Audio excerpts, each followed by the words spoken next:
तो अब हम बात करेंगे अपने नए डेटा स्ट्रक्चर की विच इज़ कॉल्ड स्टैक। ठीक है। अब यहाँ पे चीज़ें थोड़ी सी अलग होंगी, बहुत ज़्यादा अलग नहीं है बट हाँ, स्टैक डेटा स्ट्रक्चर भी क्या है अपना, लीनियर डेटा स्ट्रक्चर है क्योंकि लीनियर वाले पार्ट का था। अब स्टैक में ऐसा क्या होता है पहले वो समझते हैं। स्टैक की एक बहुत अच्छी प्रॉपर्टी है कि हम जो लास्ट में डालेंगे वो सबसे पहले बाहर निकलेगा। अभी वह समझ में नहीं आया, इस प्रॉपर्टी को मैं यहाँ पे एक बुक्स के हिसाब से आपको समझाता हूँ। तो अब हम स्टैक स्टैक ऑफ बुक्स से इसको समझेंगे इस ऑर्डर को। ठीक है।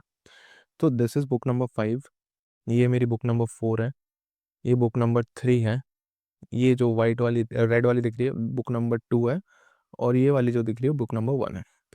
तो सबसे पहली बुक आई, है ना? मेरे को बुक ऑफ 2 को टॉप पे रखना है, सेकंड बुक को टॉप पे रखना है।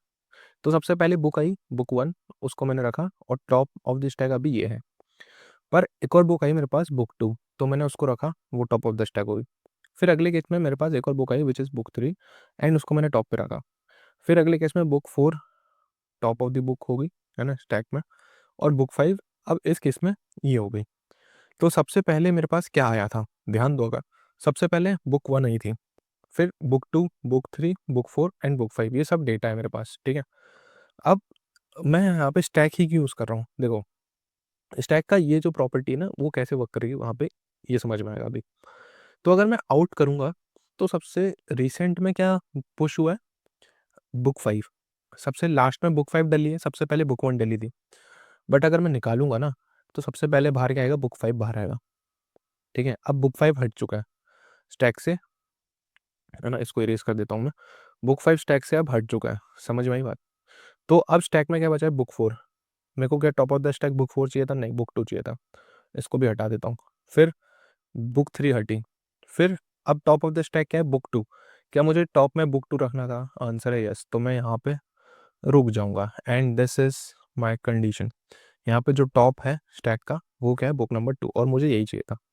तो यहाँ पे कुछ इस तरीके से फैशन में समझ में आया कि मैंने लास्ट में जिस बुक को रखा है, बुक 5 को, और अगर मेरे को रिमूव करना है स्टैक में सारे एलिमेंट, तो मैं इसको सबसे पहले रिमूव नहीं करूँगा, ना इनको करूँगा, ना इनको करूँगा। जो लास्ट में रखा है वही सबसे पहले रिमूव होगा। ठीक है? So this is the main important property of the stack. अब हम इसका यूज़ कब करने वाले हैं? देखो, हर एक डेटा स्ट्रक्चर को हम कहीं न कहीं यूज़ करेंगे। अब वो यूज़ होगा एक तो टाइम कॉम्प्लेक्सिटी का। जिस डेटा स्ट्रक्चर में सब ऑपरेशंस करते समय सबसे कम टाइम लग रहा है, तो वो डेटा स्ट्रक्चर मैं यूज़ करूँगा, फर्स्ट एंड मोस्ट इम्पोर्टेंट चीज़। दूसरी चीज़ कि हर एक डेटा स्ट्रक्चर के अपने-अपने एप्लीकेशंस हैं, ठीक है? अपने-अपने एप्लीकेशंस हैं। तो स्टैक का क्या एप्लीकेशन है? जैसे लिंक लिस्ट को हम भाई ब्राउज़र में यूज़ कर सकते हैं, हम स्पॉटिफ़ाई वगैरह ऐप में यूज़ कर सकते हैं, जहाँ पे हम दोनों तरफ मूव कर सकते हैं, फॉरवर्ड भी, बैकवर्ड भी, तो डब्ल्यू लिंक लिस्ट वहाँ पे यूज़ हो जाएगी। तो लिंक लिस्ट का था, ठीक है? अब एप्लीकेशन स्टैक का क्या है? एप्लीकेशन स्टैक का है रिकर्जन के केस में। जब भी आपने रिकर्जन देखा होगा, तो वहाँ पे हमारे पास क्या होता है? फंक्शंस कॉल होते हैं, तो उसको हम कॉल स्टैक भी कह सकते हैं। फंक्शन कॉल को कॉल स्टैक भी कह सकते हैं। तो सबसे पहले क्या होगा? मेन फंक्शन अपना एग्ज़ीक्यूट होता है, फिर जो भी मेरा फंक्शन है, उसका इनपुट के लिए कॉल होगा, फिर function with smaller input, suppose x/2 के लिए कॉल हुआ, फिर same function but smaller input, and ऐसे-ऐसे करके सारी चीज़ होंगी। अब सबसे पहले कॉल क्या होता है? सबसे पहले कॉल हुआ था अपना मेन। सबसे पहले क्या कॉल हुआ था? अपना मेन, ठीक है? बट डिपेंडेंसी सबसे पहले सॉल्व कौन होगा? ये वाला होगा। सबसे पहले ये सॉल्व होगा, इसका जो आंसर आएगा वो यहाँ मिलेगा, इसका जो आंसर आएगा वो यहाँ मिलेगा, इसका जो आंसर आएगा वो यहाँ मिलेगा, एंड लास्ट में जो आंसर टोटल मिलेगा वो रिटर्न करेगा मेन। तो समझ में आया? सबसे पहले मेन में हमने सबसे पहले कॉल स्टैक में मेन घुसा, फिर ये फंक्शन घुसा, फिर ये गया, फिर ये गया, फिर आगे वाले गए, बट सॉल्व क्या हुआ? सबसे ये वाले हुए, जो लास्ट में घुसे थे।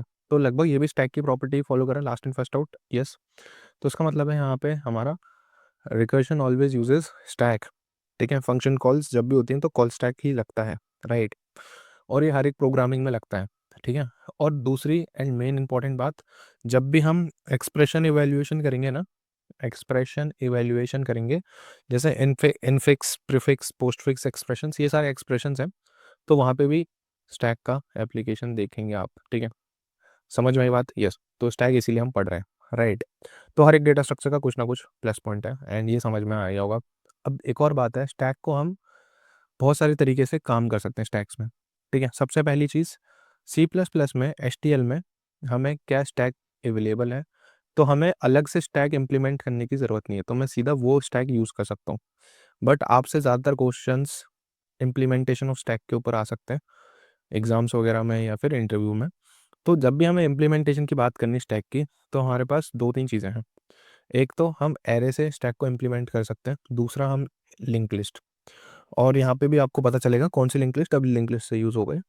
पर अभी हमें ये समझ में आया कि हम इम्प्लीमेंटेशन कर सकते हैं। इम्प्लीमेंटेशन का क्या है कि मैं खुद से स्टैक क्रिएट करूँ, मतलब खुद से स्टैक एक क्लास बना लूँ और with the help of array मैं एरे के अंदर ऐसे कुछ चेंजेस करूँ कि ये वाली जो प्रॉपर्टी है वो फॉलो हो। ठीक है? तो चलते हैं, आपको थोड़ा समझाता हूँ कि एरे से कैसे ये काम करने वाला है, राइट? तो हम एरे की हेल्प से इसको देखने वाले हैं। सिंपल। अब सबसे पहले ये देखो, स्टैक में हमने एक क्लास बना ली, हम इम्प्लीमेंट कर रहे हैं with the help of array. तो मैंने एक स्टैक नाम की क्लास बना ली। अब इसके अंदर ऑपरेशंस हैं। इंसर्ट की जगह पुश बोलते हैं, स्टैक में हम पॉप बोलते हैं, डिलीट की जगह।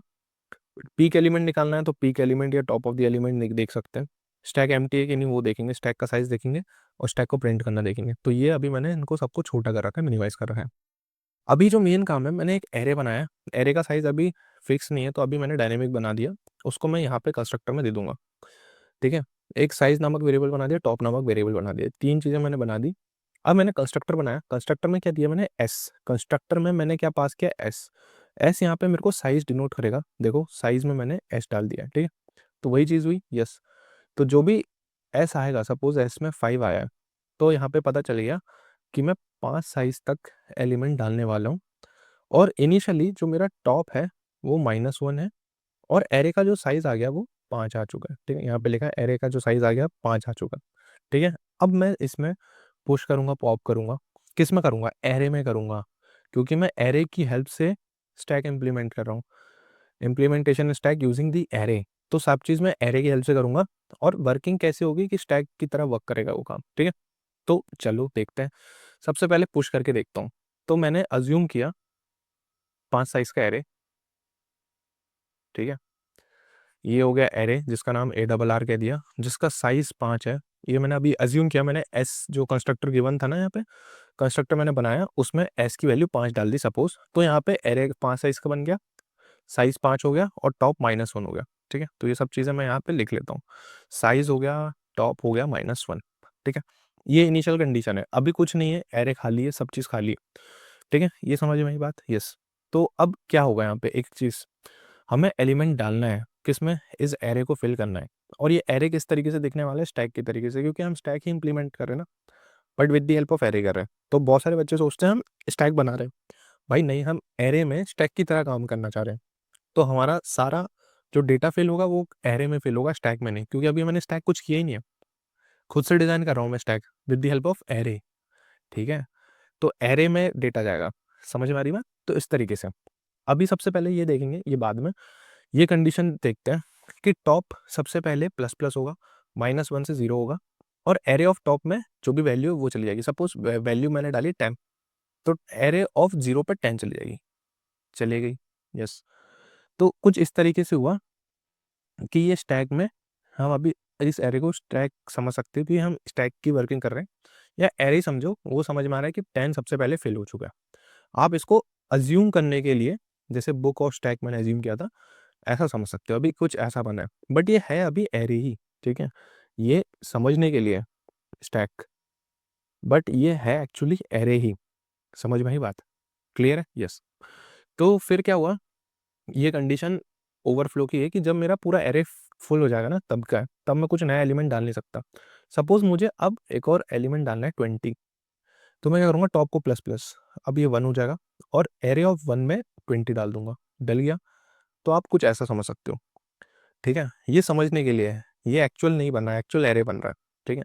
फिर सपोज़ मैंने डाल दिया 30, तो प्लस प्लस हो गया, 30 डल गया। फिर मैंने सपोज़ डाल दिया 40, प्लस प्लस किया, 40 डाल दिया। फिर मैंने 50 डालने का ट्राई किया, 4, एरे ऑफ 4 में 50 डाल दिया। तो अब मेरे पास पूरा इस तरीके से स्टैक दिख रहा है, ठीक है? समझ में आई बात? यस। पर भैया अब मैंने बता दिया है कि इसका साइज़ 5 के हिसाब से मैंने अज़्यूम किया था, तो जब भी मेरा टॉप, अगर मेरे को 60 डालना है सपोज़, ठीक है? 60 डालना है, तो जब भी मेरा टॉप साइज -1 के इक्वल हो जाए, टॉप कितना है, टॉप है 4, साइज -1, 5 - 1 कितना है 4, तो 4 और 4 इक्वल हो गए। इसका मतलब है कि अब मैं इसमें कुछ भी नहीं डाल सकता, क्योंकि ये सब पूरा भर चुका है मेरा एरे। 5 साइज का था, पांचों साइज इसके फिल हो चुका है, ठीक है। अब मैं इसमें कुछ नहीं डाल सकता। अब आप बोल सकते हो कि जो मैंने स्टैक ओवरफ्लो की कंडीशन मेरी फॉलो की, जो मेरा एरे है वो पूरा बन गया है, क्योंकि मैं स्टैक ही दिखा रहा हूँ इस एरे से, वो पूरा भर चुका है भैया, अब कुछ नहीं होगा तो यहाँ से रिटर्न हो जाओ, ये लाइन नहीं चलनी चाहिए, रिटर्न हो जाएंगे। तो इस तरीके से मेरा ये वाला काम हो चुका, ठीक है। अब जब भी मैं पॉप करूँगा तो मुझे पता है ये वाला एलिमेंट पहले निकलना चाहिए। तो एरे बनाया मैंने, ये नहीं बनाया, ये तो मेरा अज्यूम करने के लिए बनाया एरे है। तो मुझे क्या देना है, देखो मैं जब भी पॉप करूँगा तो मुझे एक चीज़ पता होनी चाहिए, मैं इस एलिमेंट को रिमूव नहीं करूँगा, मैं अपना टॉप को यहाँ ले आऊँगा। अभी टॉप 4 पे था ना, टॉप यहाँ पे था। देखो टॉप प्लस प्लस होते 4 पे आ गया था। बट मैं क्या करूँगा, टॉप को यहाँ ले आऊँगा, माइनस माइनस कर दूँगा, ठीक है। फिर मैं समझूँगा कि ये माइनस हो चुका है, ये इसके ऊपर हम ओवरराइट कर देंगे एरे के अंदर, क्योंकि हम अपडेट करते हैं ना या मॉडिफाई करते हैं डेटा, वो कांस्टेंट टाइम में हो जाता है, ठीक है। तो हम वो करेंगे, समझ में आई बात? यस। तो हमने क्या किया, सारा एरे बना लिया, 0, 1, 2, 3 एंड 4, वैल्यू डाल दी, ठीक है। अब मुझे पता है मेरा टॉप यहाँ पे प्रेजेंट है अभी, क्योंकि टॉप 4 पे था। इसके हिसाब से पूरे वैल्यू फिल करने के हिसाब से 10, 20, 30, 40, 50 करने के हिसाब से टॉप मेरा लास्ट को साइज -1 पे आ चुका था, ठीक है। यहाँ पे आ चुका था क्योंकि साइज 5 था, तो साइज -1 4 पे आ चुका था, बहुत बढ़िया। अब मुझे पॉप करना है, पॉप करना है मतलब इस वाले को मेरे को इग्नोर करना है। तो आई एम अज्यूमिंग कि मैंने इसको इग्नोर कर दिया है, और मैं क्या करूँगा, टॉप को पीछे ले आऊँगा। अब टॉप को पीछे लाने का मतलब पता है क्या है? आई एम अज्यूमिंग कि मैंने इसको डिलीट कर दिया है। आप डिलीट नहीं भी करोगे तो वैसे का वैसे ही छोड़ दो। टॉप को पीछे लाने का मतलब ये है कि मेरे पास अब स्टैक में इतना पड़ा है, स्टैक में इतना पड़ा है, इतने एलिमेंट्स पड़े हैं, ठीक है। टॉप को पीछे लाने का मतलब ये है, समझ में आया? फिर मैंने कहा कि यार फिर से मेरे को टॉप को घटाना है, फिर से मेरे को एक और एलिमेंट रिमूव करना है। मैं एक्चुअली में रिमूव नहीं कर रहा हूँ इस एलिमेंट को, मैं बस टॉप को पीछे ला रहा हूँ। टॉप आ गया 2 पे। फिर मेरे पास एक और कॉल आई पॉप की कि भाई एक और पॉप कर दो, तो टॉप को मैं अब 1 पे ले आऊँगा, ठीक है। फिर मेरे पास कॉल आई, भैया एक और पॉप कर दो, तो ये इधर आ गया। फिर मेरे पास 10 भी पॉप हो गया। अब टॉप हो गया -1। क्या अब मेरे पास कोई एलिमेंट है? नहीं। तो जब मेरे पास कोई एलिमेंट नहीं है, तो मैं क्या बोल दूँगा, भैया अब इधर से कुछ भी पॉप या कुछ भी डिलीट नहीं कर सकते। समझ में आई बात? यस। तो जैसे ही टॉप मेरा -1 हो जाए, तो मतलब वो एक अंडरफ्लो की कंडीशन है, और अगर टॉप साइज़ के -1 के इक्वल आ जाए, तो वो एक ओवरफ्लो की कंडीशन है, ठीक है? यस। तो इससे ये समझ में आया कि भाई पुश ऑपरेशन, पॉप ऑपरेशन हमने कर लिया स्टैक का, जो हमारा होना चाहिए था। और वो कौन सा ऑर्डर फॉलो कर रहा है, लास्ट इन फर्स्ट आउट, क्योंकि हम क्या कर रहे हैं, टॉप पीछे से माइनस कर रहे हैं, क्योंकि मेरा अगर एरे फिल हो गया है तो टॉप कहीं यहाँ पे होगा, ठीक है, जो भी इसका इंडेक्स है, क्योंकि एरे का इंडेक्स 0 से लेके n-1, अगर n की वैल्यू 5 है तो 4 पे जाएगा, तो टॉप भी क्या होगा, 4 वाले इंडेक्स को पॉइंट कर रहा होगा, ठीक है। तो मैं यहाँ पे डिलीट ना करके क्या करूँगा, पीछे ले आऊँगा, ठीक है। समझ में आई बात? और इसको 1 से घटा दूंगा टॉप को, तो यही कर रहा हूँ मैं। सो दिस इज द लाइक, इधर से इंसर्ट हो रहा है बट डिलीट इधर से हो रहा है, ठीक है। तो ये प्रॉपर्टी का फॉलो कर रहा है, लास्ट इन फर्स्ट आउट कर रहा है। तो क्या मैंने बना दिया काम, क्या मैंने स्टैक फॉलो कर लिया, स्टैक के सारे ऑर्डर्स? यस। तो स्टैक मेरा इस तरीके से इम्प्लीमेंट हम कर सकते हैं, ठीक है। अब इसके फ़ायदे क्या हैं? इसके फ़ायदे देखो, आप यहाँ पे जब पुश कर रहे हो कुछ भी एक एक करके एलिमेंट, तो यहाँ पे जो टाइम कॉम्प्लेक्सिटी लग रही है वो कितनी लग रही है बताओ। ये कंडीशन चेक है तो कांस्टेंट टाइम में चेक हो रहा है, ये प्लस प्लस कर रहा हूँ कांस्टेंट वर्क है, एरे ऑफ इंडेक्स में वैल्यू डाल रहा हूँ कांस्टेंट वर्क है। तो भैया कांस्टेंट टाइम कॉम्प्लेक्सिटी में with the help of array हम स्टैक को इम्प्लीमेंट कर सकते हैं, उसके अंदर पुश हम कांस्टेंट टाइम में कर सकते हैं। कुछ भी एलिमेंट मेरे को पुश करना है तो कांस्टेंट टाइम में हो रहा है, राइट।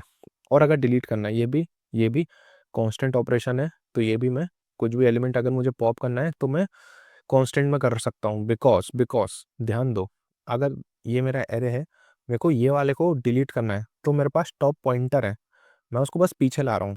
तो मेरे को भाई ये पता है ना कि ये इस वाले इंडेक्स पे है, तो अब उसको एक पीछे लाऊंगा तो वो इस वाले इंडेक्स की बात करेगा। सपोज इसका इंडेक्स 3 है, तो 3 वाले इंडेक्स की बात करेगा, वो यहाँ से हट जाएगा। हमने ये किया कि पॉइंटर पीछे ले आए, एक टॉप वेरिएबल है उसको पीछे ले आया, ठीक है। तो ये भी क्या कांस्टेंट ऑपरेशन है, तो भैया ये कांस्टेंट, टाइम बच गया, टाइम बच गया, यस, ये काम हुआ। अब मुझे पीक एलिमेंट निकालना है या टॉपेस्ट एलिमेंट निकालना है।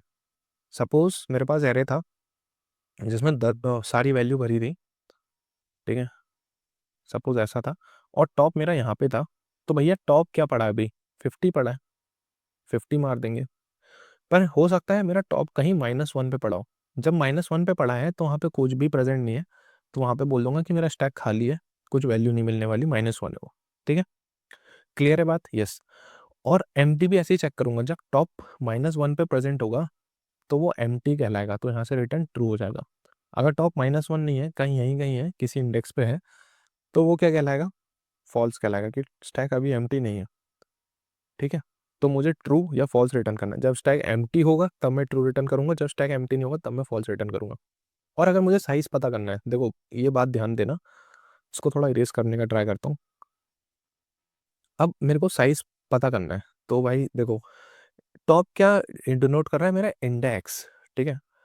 तो भाई मैं एरे इंप्लीमेंट कर रहा हूँ, तो साइज कैसे निकलेगा, इंडेक्स +1 करके, समझ में ही बात, मतलब टॉप +1 करके, कैसे, 0 1 2 3 4। तो टॉप मेरा 4 पे है, बट इसमें कितने एलिमेंट है, 5 एलिमेंट है ना, तो भाई वही बता रहा है, टॉप +1 करके मैं इसका साइज निकाल सकता हूँ। सिंपल, सब चीज़ हो गई, फटाफट हो गई सब चीज़, यस। तो ये ऑपरेशन कांस्टेंट, ये ऑपरेशन कांस्टेंट, तो ओवरऑल टॉप का पीक निकालना या टॉपेस्ट एलिमेंट निकालना है स्टैक का, वो कांस्टेंट है। साइज, एम्प्टी, दोनों चेक करना, कांस्टेंट ऑपरेशन है। तो ओवरऑल भाई सब चीज़ मैं कर सकता हूँ with the help of array, ये सारे ऑपरेशन कांस्टेंट टाइम में। अब स्टैक को प्रिंट करना है, तो मेरे पास क्या है भैया, स्टैक अभी मैंने एरे के थ्रू समझा है, तो मैं एक एक करके इसको प्रिंट करना बता देता हूँ। इंडेक्स ले लेता हूँ, टॉप मेरा यहाँ पे था, ठीक है। तो मैं सबसे पहले क्या चेक करूंगा कि टॉप मेरा -1 अगर हो गया तो भाई स्टैक खाली है, मुझे प्रिंट नहीं होने वाला कुछ, तो मैं उसको सीधा रिटर्न कर दूंगा। अगर स्टैक खाली होगा तो ये लाइन एग्जीक्यूट नहीं होगी, पर अभी स्टैक खाली नहीं है तो ये लाइन एग्जीक्यूट होगी, ठीक है। तो क्या होगा, मेरे को पीछे से करना है, तो मुझे टॉप से चालू करना पड़ेगा इटरेटर, कब तक, 0 तक, मतलब यहाँ तक का, ठीक है, सारे एलिमेंट प्रिंट करने हैं। सबसे पहले क्या करूँगा, टॉप वाला एलिमेंट, ठीक है, फिर आई को माइनस माइनस मतलब यहाँ ले आऊँगा, आई सबसे पहले यहाँ होगा, फिर यहाँ ले आऊँगा, फिर क्या होगा, 40 प्रिंट होगा, फिर आई माइनस माइनस, फिर 30 प्रिंट होगा, फिर 20 प्रिंट होगा, फिर लास्ट में 10 प्रिंट होगा। सो इस तरीके से मेरा स्टैक प्रिंट होगा। स्टैक पता है इस ऑर्डर में क्यों प्रिंट हुआ है, रिवर्स ऑर्डर में, अगर आप ध्यान दो, ये एरे का रिवर्स ऑर्डर प्रिंट हुआ है, क्यों, क्योंकि जो लास्ट में गया है वही पहले तो आएगा, है ना, जो लास्ट में अगला गया है वो भी पहले आएगा, वही ऑर्डर फॉलो हुआ स्टैक का। तो समझ में ही बात, तो स्टैक का ऑर्डर फॉलो करना समझ में आया, यस। तो हम इस तरीके से स्टैक के अंदर सारे ऑपरेशंस कर सकते हैं। अब यह प्रिंट करना है तो मुझे पूरा एक एक करके सारे एलिमेंट्स में जाना पड़ेगा, तो ये फॉर लूप जो चलेगा, जितने भी इसका साइज है, जितने भी एलिमेंट इसमें प्रेजेंट होंगे उतने टाइम में चलेगा, ठीक है। एक एक करके जा रहे हैं ना, क्योंकि सारे पास जा रहे हैं, तो ये ऑफ एंड टाइम लेगा। प्रिंट करने में तो सारे एलिमेंट में जाना ही पड़ेगा हमें, तो आप कोई भी डेटा स्ट्रक्चर देखें वहाँ पे तो टाइम लगना ही है इटरेट करने के लिए, ठीक है। तो this is the time complexity. तो मैंने सोचा यार आपको एक बार कोड का अच्छे से आइडिया दे दूं, क्योंकि हम नहीं चाहते कि यार हर एक बच्चा जो हमसे पढ़ रहा है वो ऐसी सिर्फ पीपीटी से पढ़े, एक बार उसको कोड का लॉजिक भी समझ में आ जाए, ठीक है। तो कोड बहुत सिंपल सा है। सबसे पहले हम स्टैक इम्प्लीमेंट कर रहे हैं यूजिंग एरे, ठीक है। तो एरे में क्या होगा, हमें एरे बनाना पड़ेगा, राइट। तो सबसे पहले मेरे को स्टैक बनाना है, तो मैंने क्या किया, स्टैक क्लास बना ली, और उस क्लास को लास्ट में यहाँ पे एंड कर दिया, यहाँ पे इस क्लास का एंड हो रहा है, ठीक है। तो जब भी मैं स्टैक का कंस्ट्रक्टर बनाऊंगा जिसमें मैं साइज पास करूंगा, जैसे मैंने 5 साइज का यहाँ पे पास किया, ठीक है, मैंने जस्ट साइज पास किया, हो सकता है मैं सारे एलिमेंट पुश ना भी करूं तो भी मेरा काम हो जाएगा, हो सकता है मैं कुछ पुश करूं तो भी मेरा काम हो जाए। जैसे मैंने यहाँ पे 3 एलिमेंट पुश किए तो 3 स्टैक में जाएंगे, और 3 प्रिंट करना चाहता हूँ तो कुछ 3 प्रिंट हो जाएंगे, ठीक है। तो ऐसा मैंने कुछ किया, राइट। तो ये काम कैसे हो रहा है कि मैंने एक एरे बना लिया, इसका भी साइज डायनेमिक है, ठीक है। डायनेमिक साइज जो कंस्ट्रक्टर के अंदर जो मैं साइज पास करूंगा वो हो जाएगा। उसके बाद स्टैक का साइज के लिए एक वेरिएबल बना लिया, और टॉप ऑफ द स्टैक के लिए मेरे को टॉप कंटेन करने के लिए मैंने यहाँ पे टॉप वेरिएबल बना लिया, ठीक है। अब कंस्ट्रक्टर कॉल हुआ, साइज गया, टॉप -1 हुआ, एरे का साइज बन गया। पहला ऑपरेशन पुश, ये स्टैक ओवरफ्लो की कंडीशन है, टॉप बढ़ाया और एरे का टॉप ऑफ इंडेक्स पे जो भी एलिमेंट है, जैसे 10 आया होगा तो 10 डाल दिया, फिर 20 आया होगा 20 डाल दिया, 30 डाल दिया, ऐसे। अगर मेरे को पॉप करना है, बस मैं टॉप को चेंज करूँगा और लास्ट में ये चेक कर दूंगा कि अगर टॉप -1 है तो भी ये स्टैक अंडर फ्लो की कंडीशन है, उससे अब मैं डिलीट नहीं कर सकता, तो यहीं से रिटर्न कर दूंगा। ठीक है। पीक एलिमेंट भैया सीधा उस एरे का टॉप का एलिमेंट मेरे को रिटर्न कर दो, बट अगर टॉप -1 है तो एरे ऑफ -1 कुछ होता नहीं है, तो ये फॉल्स हो जाएगा, मतलब ये कुछ एरर देगा। उससे बेटर है कि मैं यहाँ पे उसको हैंडल कर लूँ कि स्टैक एम्प्टी है, तो मुझे एरे ऑफ -1, क्योंकि इंडेक्स नेगेटिव नहीं होता एरे के अंदर, ठीक है, तो यहीं से रिटर्न कर दो कि स्टैक खाली है, राइट। बाकी एम्प्टी, साइज और स्टैक को प्रिंट करवाना ये मैंने बता ही दिया था। तो सबसे पहले क्या किया मैंने, स्टैक 5 यहाँ पे दिया तो साइज में चले गया होगा, और स्टैक के अंदर 3 एलिमेंट डाले 10 20 30। अब पता है मेरे को प्रिंट करना है तो उल्टे साइड से प्रिंट होगा 30 20 10, यही स्टैक की प्रॉपर्टी, जो लास्ट में गया है वही सबसे पहले बाहर निकलेगा, फिर इसके बाद ये गया था तो ये बाहर निकलेगा, फिर ये गया था तो 10 बाहर निकलेगा, राइट। और स्टैक का टॉप मतलब स्टैक का पीक एलिमेंट, ठीक है। पीक एलिमेंट क्या होगा, वो भाई मेरे को यहाँ से पता चलेगा 30 पीक एलिमेंट है, फिर उसको पॉप कर दूंगा तो 20 बचेगा और 10 बचेगा, ठीक है। इस तरीके से मेरा आंसर आने वाला है। एक बार रन करते हैं और टर्मिनल को राइट की तरफ शिफ्ट करते हैं। तो ये देखो, सबसे पहले 10 20 30 पुश किया और उसको प्रिंट कर दिया, तो स्टैक में रिवर्स ऑर्डर में प्रिंट हो गया 30 20 10, जो ये रहा।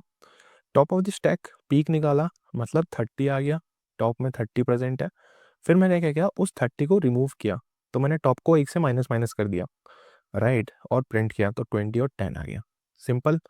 अब मेरे पास यहाँ पे मैं 2 3 चीज़ें और कर सकता हूँ। स्टैक का साइज़ पता कर सकता हूँ, स्टैक में एम्प्टी पता कर सकता हूँ, है ना। साइज़ के लिए मैंने शायद साइज़ कैपिटल एस करके बनाया, तो यहाँ पे इसको कैपिटल एस दे देते हैं, स्टैक का साइज़। स्टैक में एम्प्टी चेक कर लेता हूँ, स्टैक एम्प्टी है कि नहीं, तो ये कुछ वैल्यूज़ देंगे, तो उन वैल्यूज़ को मैं प्रिंट करा सकता हूँ, ठीक है, ट्रू या फॉल्स में देंगे, राइट। इसको रन करके देखते हैं।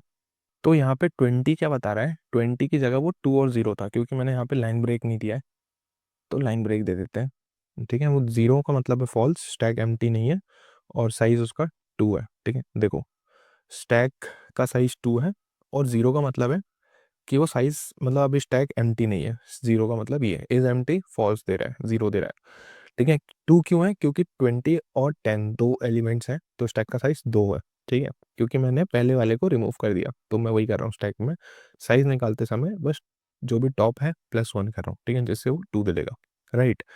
सो इस तरीके से एरे के अंदर तो ये काम हो गया। अब देखो यार, सेम चीज़ हमें लिंक लिस्ट में भी करनी है, ठीक है। अब मैं अगर इस कोड वाले पार्ट को हटाता हूँ, थोड़ा इसको दिखाता हूँ आपको। यहाँ पे मैंने क्या किया, एरे बनाया। अब मुझे सबसे पहले लिंक लिस्ट बनानी है, तो लिंक लिस्ट के लिए मुझे क्या करना पड़ेगा, एक खुद लिंक लिस्ट नामक क्लास बनानी पड़ेगी, ठीक है। जो लिस्ट नोड बना रहे थे हम क्लास, वो बनानी पड़ेगी, ठीक। तो वो हमें काम करना है पहला, और यहाँ पे जो हम एरे यूज़ कर रहे हैं उसकी जगह लिंक लिस्ट का यूज़ करेंगे, राइट। तो एक बार मैं आपको वो कोड भी दिखा देता हूँ। देखो, लॉजिक सेम है, तो मैं उसको प्रेजेंटेशन में सिखाने से ज़्यादा बेटर है कि आपको कोड के थ्रू समझा दूँ, सो दैट कि आपको और ज़्यादा बेटर आइडिया लगे कि हाँ, logic is same, just code में ही आपको समझ में आ जाएगा, ठीक है। तो मैं सिंगली लिंक लिस्ट से भी बना सकता हूँ, जैसे अभी मैंने एरे से बनाया था, तो अब इसको लिंक लिस्ट से बना सकते हैं। और लिंक लिस्ट दोनों लिंक लिस्ट से बन सकती है, सिंगली लिंक लिस्ट से भी और डब्ल्यू लिंक लिस्ट से भी।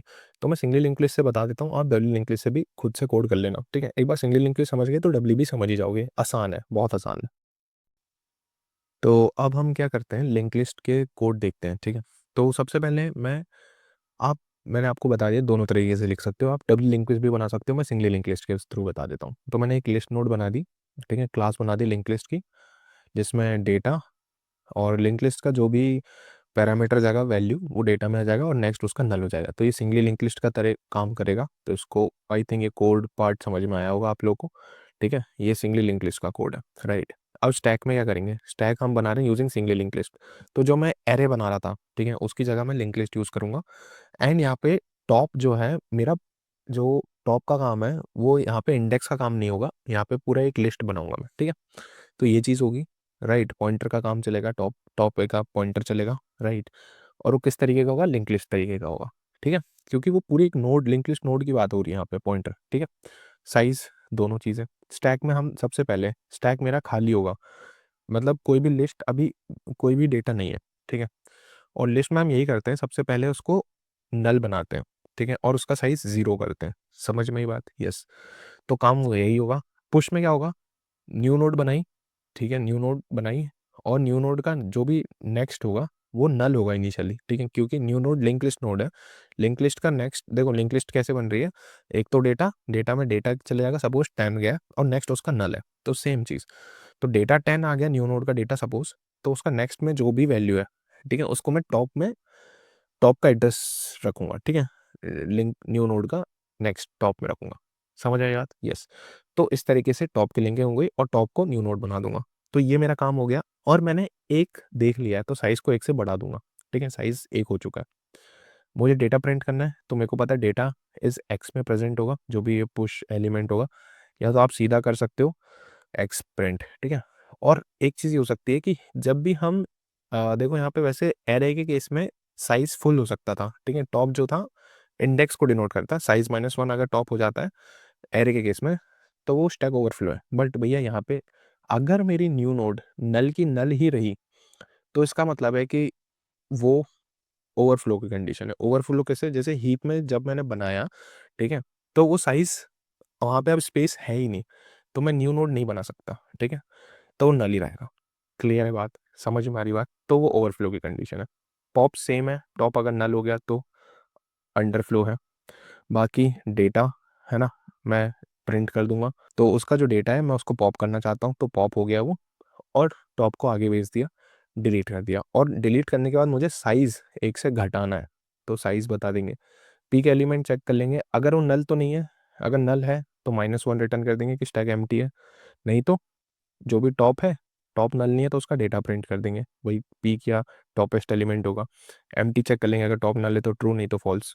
साइज़ मैं एक वेरिएबल स्टोर करके रख रहा हूँ इनिशियली, क्योंकि हर बार साइज़ प्लस प्लस कर रहा हूँ पॉप में, सॉरी पुश में, और पॉप में माइनस माइनस कर रहा हूँ, तो ये जो साइज़ है ये सब इसी में चेंज होता जाएगा।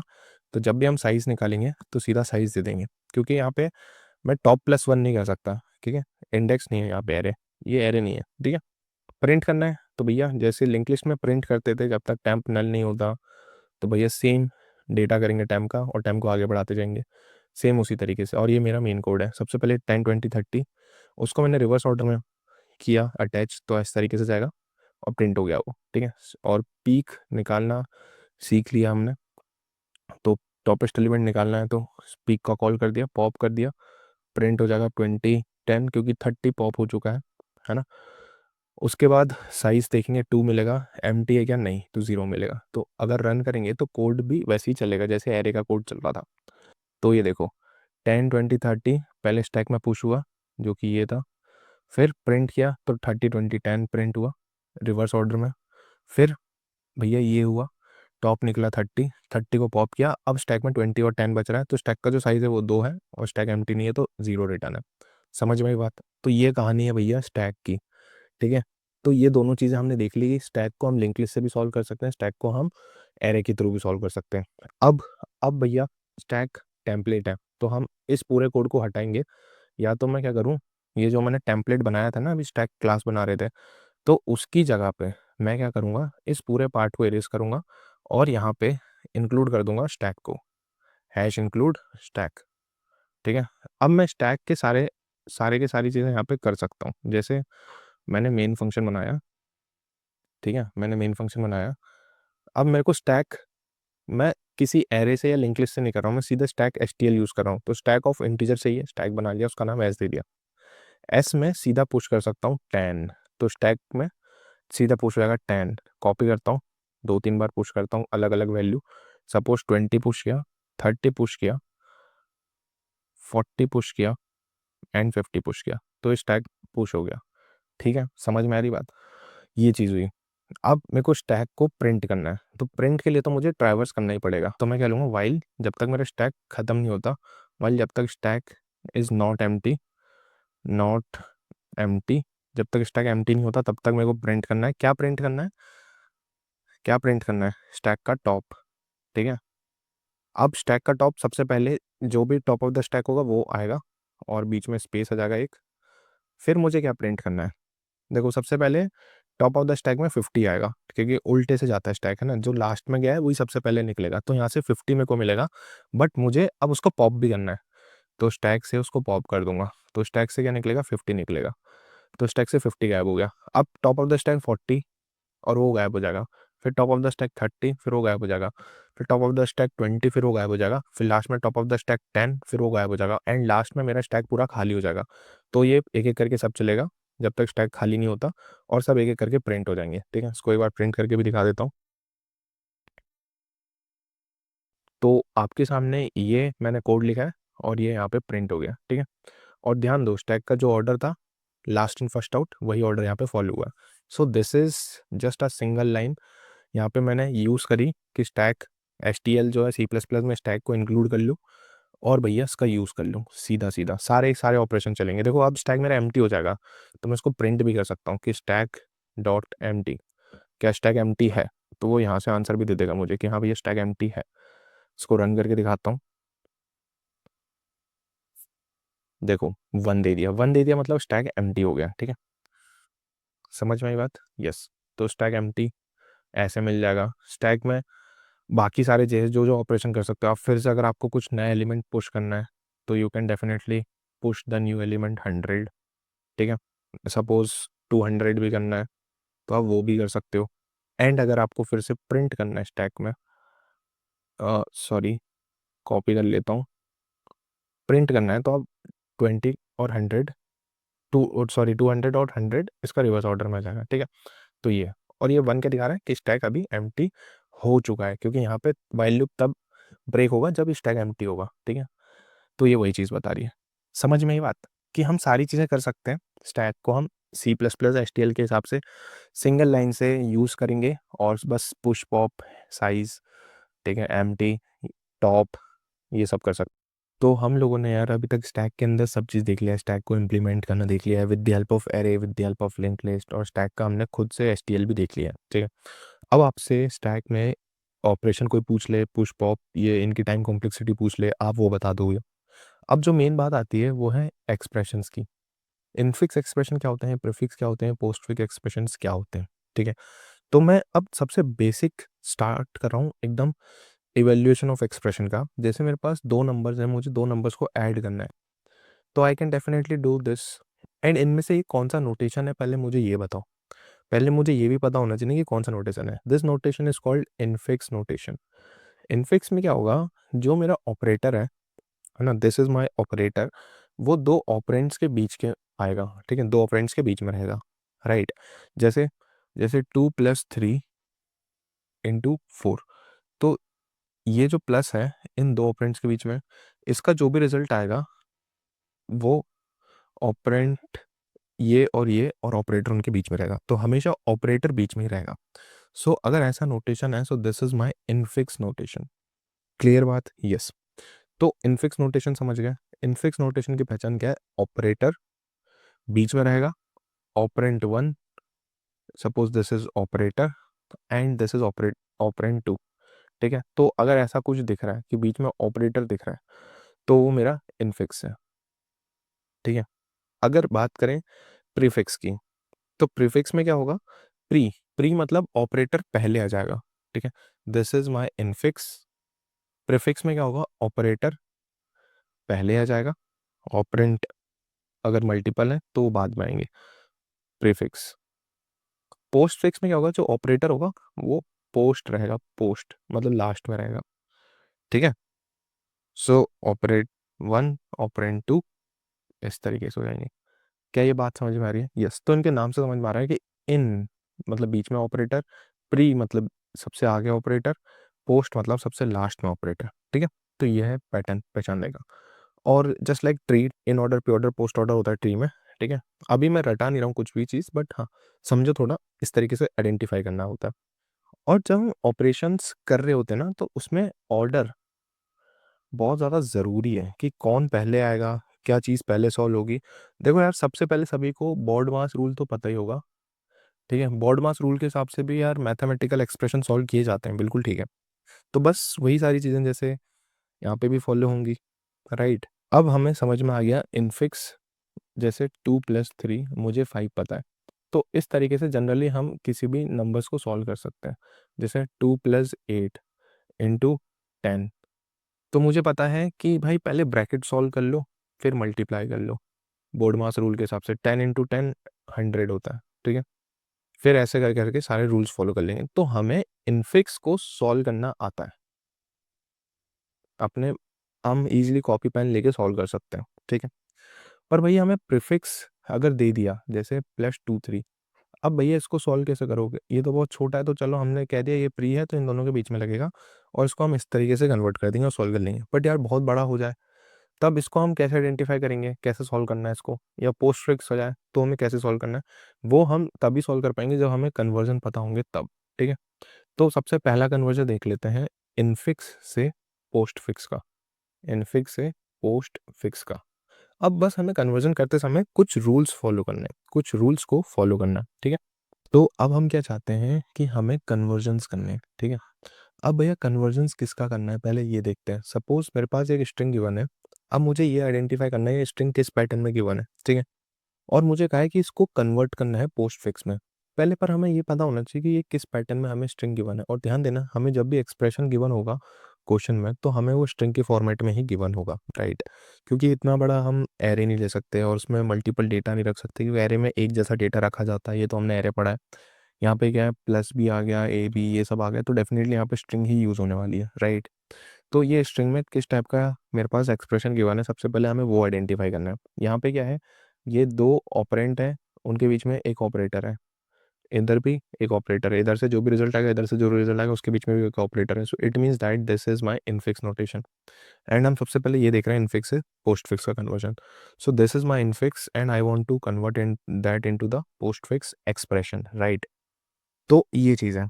अब मुझे सबसे पहले कुछ चीज़ों का ध्यान रखना है एंड वो चीज़ें कुछ ये रहीं एंड मैं बहुत आसान तरीके से कन्वर्ट कर दूँगा अगर मैं इन चीज़ों का ध्यान दूँगा तो। सबसे पहले जब भी मेरे पास ऑपरेंट आएगा, अब ऑपरेंट कैसे भी फॉर्म में हो सकता है, A, B, C, D, capital A, capital B, C, D में हो सकता है, 0 से लेके 9 कुछ भी नंबर्स हो सकते हैं, 0 + 1 इनको ऐड करना हो सकता है। समझ में आ रही बात? तो 0 से लेके 9 तक हो सकते हैं, स्मॉल ए से स्मॉल जेड तक हो सकते हैं, कैपिटल ए से कैपिटल जेड हो सकते हैं। तो ये सब क्या हो सकते हैं, मेरे ऑपरेंट्स। तो जब भी मेरे पास ऑपरेंट होंगे तो मैं उसको डायरेक्टली आंसर में ऐड कर दूंगा। और एक बात याद रखना, चाहे वो पोस्ट फिक्स हो चाहे वो प्रीफिक्स में आंसर निकाल रहे हैं हम लास्ट में, उसमें कभी भी ब्रैकेट्स नहीं होने चाहिए। मतलब उसमें कभी भी ये नहीं आना चाहिए, ओपन ब्रैकेट्स क्लोज ब्रैकेट्स इधर भी नहीं आना चाहिए, ठीक है। हर जगह पे जब भी हम ब्रैकेट्स देखेंगे उसको हमें हटाने हैं, राइट। ये हमारा रूल कहता है, ठीक है। किसमें, पोस्ट फिक्स में और प्रीफिक्स में ब्रैकेट्स नहीं होने चाहिए। इनफिक्स में हो सकते हैं, दिख तो रहे हैं आपके सामने, इनफिक्स में ब्रैकेट दिख तो रहा है, ठीक है, बिल्कुल हो सकता है। समझ में आई बात? तो हमें ब्रैकेट्स को भी इग्नोर करना है दोनों केसेस में। तो पहले हमने ऑपरेंड हैंड कर लिया।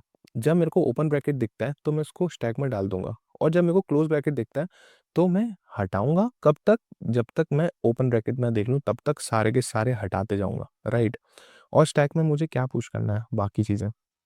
स्टैक में मुझे बाकी ऑपरेटर्स भी पुश करने हैं, राइट।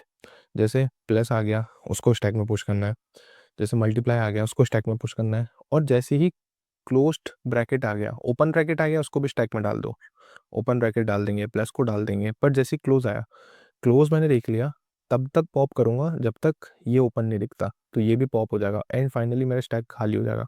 फिर क्या, मल्टीप्लाई दिखेगा, अगला क्या, माइनस दिखेगा। तो इस तरीके से काम चलता रहेगा और मेरे को इनको उल्टे फैशन में निकालना है, क्योंकि स्टैक क्या करता है, last in first out fashion में ही निकालता है, ठीक है, उसी फैशन में निकालना है। समझ में आ रही बात? और जब भी ऑपरेटर दिखेगा मुझे पॉप करना हायर और इक्वल प्रेसिडेंस वाले ऑपरेटर्स को। ये अभी समझ में आएगा जब मैं एक ड्राई रन दूंगा आपको तब। तो ये रूल्स आपके माइंड में होने चाहिए, ठीक है। एक बार हम इसको सॉल्व करते हैं with the help of this example. मैं क्या कर रहा हूँ, इनफिक्स से पोस्ट फिक्स में कन्वर्जन कर रहा हूँ, ठीक है। तो सबसे पहला रूल, सबसे पहला एक फंक्शन बना लूंगा जिसमें मैं प्रेसिडेंस देखूंगा। प्रेसिडेंस का क्या, जैसे प्लस आया या माइनस आया, इसका प्रेसिडेंस 1 सेट कर लूँगा। मल्टीप्लाई आ गया, डिवाइड आ गया, ठीक है, तो इनका प्रेसिडेंस 2 सेट कर लूँगा। एक्सपोनेंट आ गया तो उनका प्रेसिडेंस 3 सेट कर लूँगा। बाकी कुछ भी आया तो उनका प्रेसिडेंस -1 कर लूँगा। मतलब मैंने इनमें पहले से ही सेट कर लिया है कि जो जो ऑपरेटर्स आएंगे उनकी क्या क्या प्रेसिडेंस होने वाली है, ठीक है। इक्वल और हायर प्रेसिडेंस आई है ना, तो मैं उसको पॉप करूँगा, ठीक है। क्लियर बात? यस। अब मुझे क्या करना है, अब मुझे एक तो ये देखना है कि ऑपरेंड्स क्या क्या हो सकते हैं। तो डेफिनेटली ऑपरेंड्स मेरे ए से स्मॉल जेड, कैपिटल ए से कैपिटल जेड, 0 से लेके 9 तक। तो मैं इनको, अगर ये मेरे को दिख रहे हैं तो सीधे आंसर में इसको ऐड कर दूंगा। आंसर मतलब पोस्ट फिक्स वाला स्ट्रिंग में ऐड कर दूंगा, आंसर स्ट्रिंग बना लूंगा एक। बाकी के केस में काम करेंगे, ठीक है, बाकी के केस में काम करेंगे। तो सबसे पहली चीज़ मैं एक एक करके आइटरेट करूंगा, ठीक है। तो मेरा फॉर लूप चला लूंगा एक, या वाइल लूप चला लूँ, कुछ भी चला लूँ। तो हमारा काम है कि हम सबसे पहले इसको देखेंगे। तो ये क्या है, ओपन ब्रैकेट, तो इसको स्टैक में डाल दिया, है ना, आई प्लस प्लस कर दिया। अब क्या दिख गया, ए। ए क्या है, मेरा ऑपरेंट है। ऑपरेंट अगर एस ऑफ आई मेरा ऑपरेंट होता है तो उसको मैं सीधा आंसर में ऐड कर दूंगा। तो आंसर में क्या आ गया, ए आ गया, ठीक है। और ये आंसर क्या दिखा रहा है, मेरा पोस्ट फिक्स कन्वर्जन, ठीक है, पोस्ट फिक्स। समझ में आ रही बात, यस। तो ए सबसे पहले आएगा, बिल्कुल ठीक है। अब आई प्लस प्लस होगा और इस प्लस पे बात होगी, ठीक है। थोड़ा सा मैं रेस करना चाहूँगा कि आपको दिखता भी रहे। आई मेरा कहाँ मूव कर चुका है, तो आई मेरा यहाँ आ चुका है प्लस पे, तो प्लस आया, ठीक है। अब प्लस का प्रेसिडेंस क्या है, 1 है, राइट। प्लस का प्रेसिडेंस क्या है, 1 है। एंड प्लस मैं सीधा ऐड नहीं कर सकता क्योंकि ये क्या है, ऑपरेंड नहीं है। ऑपरेंड होता सीधा ऐड हो जाता, ओपन ब्रैकेट नहीं है, तो प्लस को मेरे को यहाँ पे डालना पड़ेगा। डाल दूँ, यस, आगे बढ़ गया। अब मेरा आई आ गया बी पे। तो बी भैया क्या है, ऑपरेंट है, तो उसको एज इट इज ऐड कर दो आंसर में। फिर क्या आ गया, आई आगे बढ़ गया, क्लोजिंग ब्रैकेट। क्लोजिंग ब्रैकेट का रूल क्या है, क्लोजिंग ब्रैकेट का रूल क्या है, मेरे को सब एलिमेंट निकालना है अनटिल जब तक ओपनिंग ब्रैकेट ना आए, ठीक है। तो मैं क्या करूँगा, क्लोजिंग ब्रैकेट पे आ गया, तो मुझे इसको पॉप करना है, ठीक है, इसको मुझे पॉप करना है और आंसर में उसको रखना है। This is my top of the stack, ठीक है। और उसको अब यहाँ से पॉप कर दूंगा स्टैक से। अब टॉप ऑफ द स्टैक क्या आ गया, ये आ गया ओपनिंग ब्रैकेट। ओपनिंग ब्रैकेट आ गया तो उसको सीधा पॉप कर दो, ठीक है। ओपनिंग ब्रैकेट आ गया तो सीधे पॉप कर दो, क्योंकि ओपनिंग ब्रैकेट मेरा आंसर में नहीं आना चाहिए। बस, तो अभी तक का आंसर ये आ गया है, ठीक है। अगर मैं इसका इसका आंसर बोलूँ तो इसका पोस्ट फिक्स तैयार बैठा है, बट भैया हमें तो पूरा एक्सप्रेशन का निकालना है, तो हम और आगे जाएंगे। तो हम आई को और आगे बढ़ाएंगे, ठीक है। तो ध्यान से देखना, अब आई आ चुका है मल्टीप्लाई में। तो जैसे ही मेरे को ऑपरेटर मिलता है तो मैं क्या करूँगा, अब स्टैक खाली है तो उससे पहले वाला तो चेक नहीं कर सकता, ठीक है। तो सीधे इसको पुश कर दूंगा, फिर आई बढ़ा दूंगा। सी आ गया भाई, अब क्या है सी, तो जैसे ही आएगा ऑपरेंट सीधा उसको ऐड कर दूंगा। तो यहाँ तक अपना तो ये काम हो चुका है, ठीक है। अब मेरे पास क्या आया, आई बढ़ गया, आई आ चुका है माइनस पे। अब मैं क्या चेक करूंगा, इन दोनों को, ये स्टैक का टॉप है, this is my top of the stack, and this is my new operator. अगर मेरा टॉप ऑफ द स्टैक का प्रेसिडेंस इज ग्रेटर देन और इक्वल टू दिस ऑपरेटर, अगर ऐसा होता है तो मुझे उसको पॉप करना है और आंसर में उसको पुश करना है, ठीक है। समझ में आ रही बात, क्या ये कंडीशन ट्रू है, यस, क्योंकि हमने मल्टीप्लाई का जो वैल्यू दे रखा, मल्टीप्लाई या डिवाइड का, उसका प्रेसिडेंस हायर बनाया है देन प्लस और माइनस का। तो ये कंडीशन ट्रू है, तो मुझे ये यूज़ करना है। और यहाँ पे मैंने लिखा भी है कि अगर ऑपरेटर का प्रेसिडेंस हायर या इक्वल आता है तो उसको पॉप कर दो स्टैक से, ठीक है। क्या बात समझ में आ रही है, यस। सो ये रूल फॉलो होगा। तो ये यहाँ से आया और उसको हमने पॉप कर दिया, ठीक है, ये कंडीशन हो गई। तो ये कंडीशन यहाँ आ गई और स्टैक में इसको डाल दिया कि ये नया ऑपरेटर है, करेक्ट, यस। फिर आई आगे बढ़ गया, अब आई आ गया यहाँ पे। तो क्या डी मेरा ऑपरेंट है, यस ऑपरेंट है, तो सीधा उसको ऐड कर दो आंसर में। और अब हम ये सारा काम कर चुके हैं, ये वाला काम खत्म हो चुका है, फिनिश हो गया। मतलब मैंने एक एक करके सभी को ट्रैवर्स कर लिया, बट भैया मेरा स्टैक अभी खाली नहीं है। सो स्टैक को चेक करेंगे, क्या स्टैक एम्प्टी है। जब तक स्टैक एम्प्टी नहीं होता है, while stack is not empty, जो जो ये बचे हुए हैं ऑपरेटर्स, उसको फिर मैं एक एक करके पुश, मतलब यहाँ पे ऐड करूंगा और पॉप करूंगा। अब स्टैक खाली है, तो भैया अब यही मेरा आंसर है। क्या बात समझ में आ रही है, यस। तो हमने रूल्स क्या फॉलो किए, अगर मैं आपको इरेज करके दिखाऊं। सबसे पहले देखा हमने ऑपरेंट्स, ठीक है, सबसे पहले हमने देखा ऑपरेंट्स। ऑपरेंट्स है तो उसको डायरेक्टली आंसर में ऐड कर दूं, वो मेरा पार्ट होगा पोस्ट फिक्स का। क्योंकि ध्यान दो, अगर ए है बी है तो ये आगे ही चाहिए, और हमें प्लस माइनस मल्टीप्लाई डिवाइड पीछे ही चाहिए, क्योंकि पोस्ट में क्या होता है कि वो पीछे लगते हैं ऑपरेटर्स, ठीक है, और ऑपरेंट्स आगे ही लगते हैं पोस्ट में। पोस्ट की बात हो रही है अभी, ठीक है, ऐसे ही होता है, यस ऐसे ही होता है। तो हमें यही करना है। तो जब भी हम कभी ऑपरेंड देखेंगे तो हमें डायरेक्टली उसको दिखाना है। ओपन ब्रैकेट है उसको पुश करो स्टैक में, क्लोजिंग ब्रैकेट आ गया उसको पॉप करो अंटिल व्हेन, जब तक ओपनिंग ब्रैकेट नहीं दिखता तब तक। और ओपनिंग ब्रैकेट को भी पॉप करना है क्योंकि हमें ब्रैकेट्स को रिमूव करने हैं आंसर में, हमें आंसर में ब्रैकेट्स नहीं चाहिए, राइट। और बाकी अगर प्रेसिडेंस इसकी हायर दिखती है तो भाई क्या करना है, अगर टॉप की प्रेसिडेंस हायर है, टॉप ऑफ द एलिमेंट की प्रेसिडेंस स्टैक के टॉप की प्रेसिडेंस की हायर है और इक्वल है जो अभी एस ऑफ आई आया है उससे, तो भाई मुझे क्या करना है, उसको उसको हटाना है और आंसर में उसको ऐड करना है, ठीक है। तो ये चीज़ करनी है, दैट्स इट।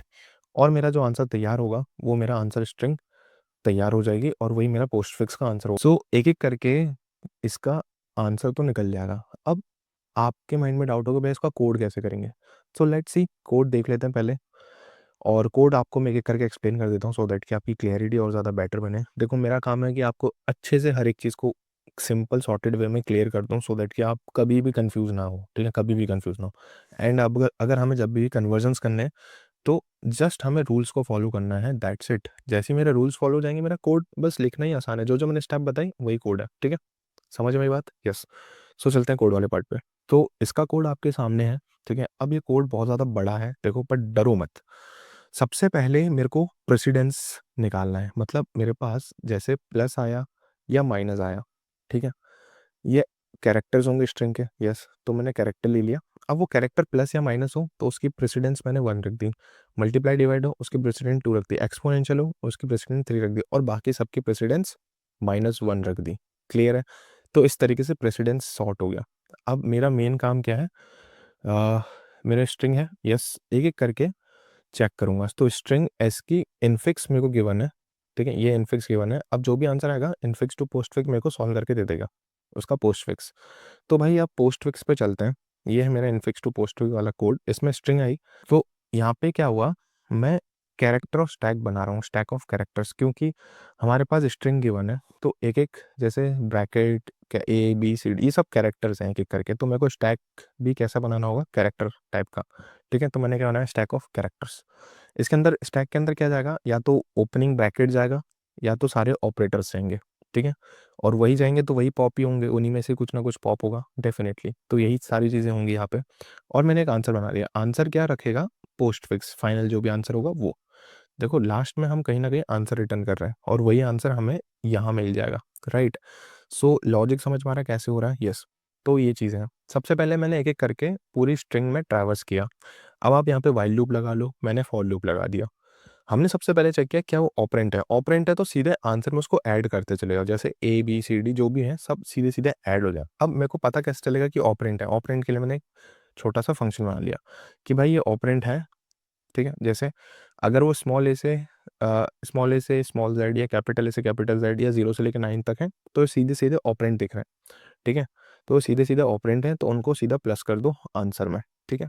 बाकी ओपनिंग ब्रैकेट आ गया, अगर ओपनिंग ब्रैकेट आ गया तो मुझे पता है स्टैक में उसको डाल दो। और अगर क्लोजिंग ब्रैकेट आ गया तो मुझे कब तक स्टैक में पॉप करना है, जब तक वो ओपनिंग ब्रैकेट ना दिख जाए, ठीक है, जब तक ओपनिंग ब्रैकेट ना दिख जाए। और हो सकता है एज केस फंस सकता है कि स्टैक मेरा एम्प्टी हो जाए, ओपनिंग ब्रैकेट ही ना दिखे, तो भैया मेरे को ये भी हैंडल करना पड़ेगा, राइट। तो तब तक मुझे क्या करना है, आंसर्स में उसको ऐड करना है। जैसे मल्टीप्लाई आ गया तो मुझे मल्टीप्लाई करना है, या प्लस आ गया था ना वहाँ पे ओपनिंग ब्रैकेट प्लस, तो मुझे पहले प्लस वहाँ पे आंसर में चाहिए, फिर उसको पॉप करना है।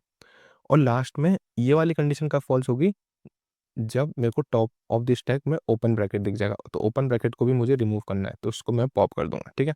जो जो मैंने वहाँ पे बताया था एक बार आप ड्राई रन करो तो आपको ये पार्ट पार्ट भी समझ में आ जाएगा। अब भैया देखो हमने हैंडल कर लिया ऑपरेंड्स को, हमने हैंडल कर लिया ओपन ब्रैकेट्स को, हमने हैंडल कर लिया क्लोजिंग ब्रैकेट्स को, अब बच के गए ऑपरेटर्स। अब जब भी ऑपरेटर्स आएंगे तो हमें उनकी प्रेसिडेंस देखनी है, बस। जब भी ऑपरेटर्स आएंगे हमें उसकी प्रेसिडेंस देखनी है, राइट। अगर प्रेसिडेंस मेरी स्टैक के टॉप की ग्रेटर है या इक्वल है जो अभी ऑपरेटर आया है उससे, तो भाई मुझे क्या करना है, जैसे मल्टीप्लाई की ग्रेटर थी माइनस से, राइट।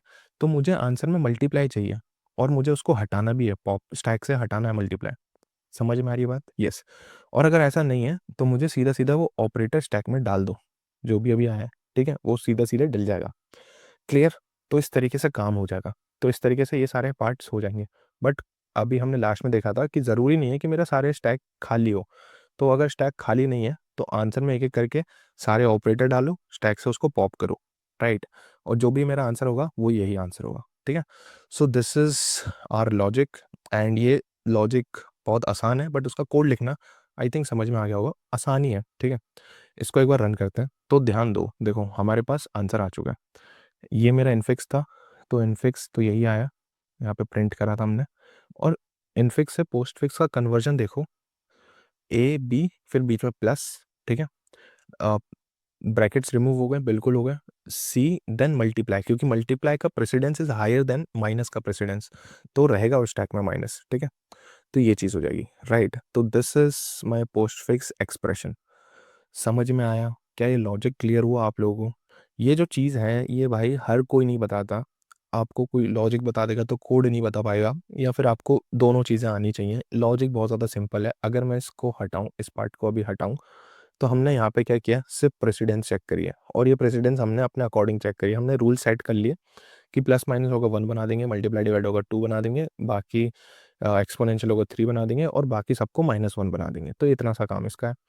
ऑपरेंड चेक करने का काम सीधा सीधा है। अगर ऑपरेंड होगा तो उसको मैं आंसर में सीधा सीधा डाल दूंगा। तो बस फिर यही कर रहा हूँ, ऑपरेंड है तो आंसर में सीधा सीधा डाल दो, ओपनिंग ब्रैकेट है तो स्टैक में डाल दो, क्लोजिंग ब्रैकेट है तो हमें चेक करना है, तब तक ओपनिंग ब्रैकेट नहीं आता तब तक हमें क्या करना है, निकालो आंसर में ऐड करो, निकालो आंसर में ऐड करो, और लास्ट में रिमूव कर दो ओपनिंग ब्रैकेट को भी, ठीक है।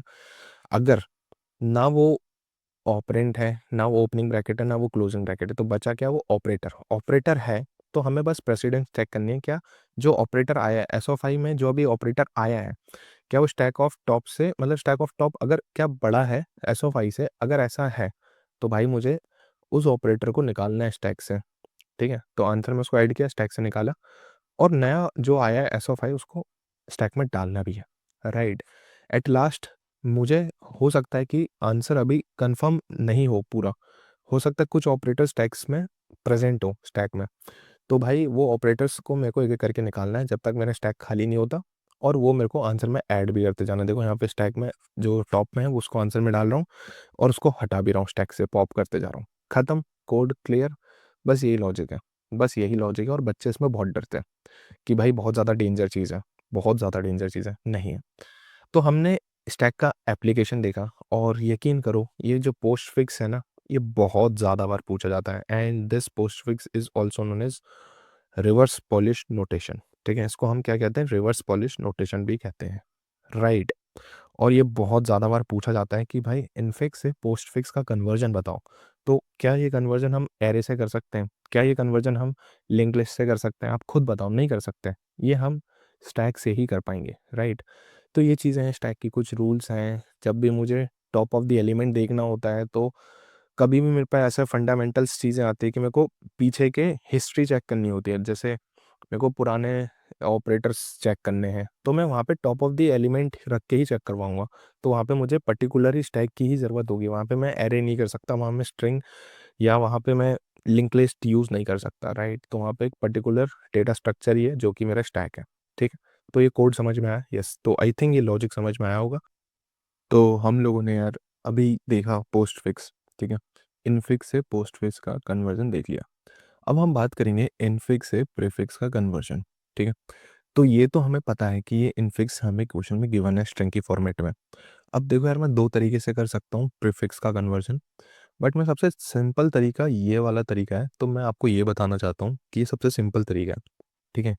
कन्वर्जन्स के लिए हमें डेफिनेटली रूल्स फॉलो करने पड़ेंगे, ये सब चीज़ें फॉलो करनी पड़ेंगी। अब हम सिंपल तरीका ये है कि हम इसका रेफरेंस लेंगे और ये सॉल्व कर देंगे, दैट्स इट, ठीक है। ये सिंपल तरीका है। तो सबसे पहले हम क्या करेंगे, रिवर्स कर देंगे इनफिक्स। ये जो हमें इनफिक्स गिवन है इसी को रिवर्स कर दूंगा। फिर जो ओपन ब्रैकेट है उसको क्लोज से रिप्लेस करेंगे, और क्लोज को ओपन से रिप्लेस करेंगे। फिर इफ ऑपरेटर्स, अगर हमें ऑपरेटर दिख रहा है तो हम उसको डायरेक्टली स्टैक में पुश कर देंगे। मतलब हम कभी भी ये नहीं देखेंगे कि उसकी प्रेसिडेंस क्या है क्या नहीं है, हमें इसका फलाना ढिमकाना कुछ नहीं करना, राइट। तो ये हमारा काम बच जाएगा। हम ये चेकिंग नहीं करेंगे कि किसकी प्रेसिडेंस कितनी हाई है। हम हर एक ऑपरेटर को हम यहाँ पे क्या करेंगे, स्टैक में पुश कर देंगे हर एक ऑपरेटर को। ओपन ब्रैकेट भी स्टैक में पुश होगा, और हर एक ऑपरेटर भी स्टैक में पुश होगा इस बार, राइट। फिर हम पॉप कर देंगे सारे ऑपरेटर्स को एंड रिवर्स, लास्ट में रिजल्ट को रिवर्स कर देंगे, दैट्स इट। इतना ही काम है, इतना ही काम है। तो ये जो है मेरे को कन्वर्ट करना है एंड ये कन्वर्जन क्या कहलाएगा मेरा, इनफिक्स से प्रीफिक्स का। ठीक है, तो बस कुछ नहीं भाई, सारे स्टेप्स फॉलो करूँगा। सबसे पहली स्टेप क्या है कि मुझे रिवर्स करना है इस इनफिक्स को। रिवर्स कर दो भैया, डी माइनस सी मल्टीप्लाई, मतलब ऐसे रीड कर रहा हूँ पीछे से, डी माइनस सी मल्टीप्लाई, फिर ये जाएगा ऐसे क्योंकि क्लोजिंग ब्रैकेट है वो, और ये ओपनिंग ब्रैकेट है। ठीक है, ये कर दिया।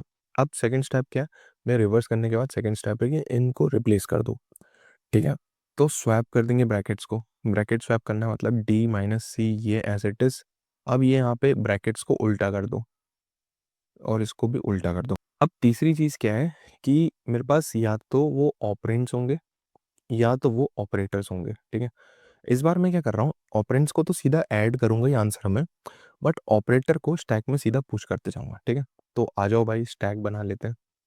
ठीक है, ये क्या है, आंसर बनाते हैं। आंसर में सबसे पहले क्या आ गया, डी आ गया, बिल्कुल आना चाहिए, यस आना चाहिए। फिर आई बढ़ गया, पहले आई यहाँ था, फिर आई यहाँ आ गया। ये क्या है, माइनस, भैया ऑपरेटर है सीधा पुश करो। फिर क्या है, सी, सी आंसर होगा। ऑपरेटर है सीधा पुश करो। फिर क्या है, ओपन ब्रैकेट है, पुश कर दो। क्या है, बी। फिर क्या है, प्लस, पुश कर दो। फिर क्या है, ए आंसर आएगा। फिर क्या है, ये आ गया लास्ट में अपना closing bracket. Closing bracket erase करना है, पॉप करना है। पॉप करने से पहले मुझे आंसर भी रखते चलना है। कब तक पॉप करना है, जब तक ओपनिंग ब्रैकेट ना मिल जाए। ठीक है, तो इसको प्लस, इसको रिमूव किया। अब टॉप ऑफ द स्टैक क्या है, ओपनिंग ब्रैकेट है, यस इसको रिमूव कर दिया। तो ये तो मेरे पास आ ही गया, ये तो मेरे पास आ ही गया। और लास्ट में चेक किया स्टैक क्या मेरा खाली है, नहीं खाली, तो इसको निकाला, इसको पॉप किया, फिर लास्ट में माइनस निकला, फिर पॉप किया। अब मेरा पूरा स्टैक खाली हो चुका है, अब मेरा पूरा स्टैक खाली हो चुका है, राइट। एंड अगर आप लोग ध्यान देंगे इसको, ये मेरी थर्ड स्टेप थी। ठीक है, ये वाला स्टेप भी फॉलो हो गया। अब लास्ट में क्या करना है, रिजल्ट को रिवर्स करना है। मैंने सारे स्टैक एम्प्टी कर दिए, स्टैक एम्प्टी हो गया। अब आंसर को रिवर्स कर दो।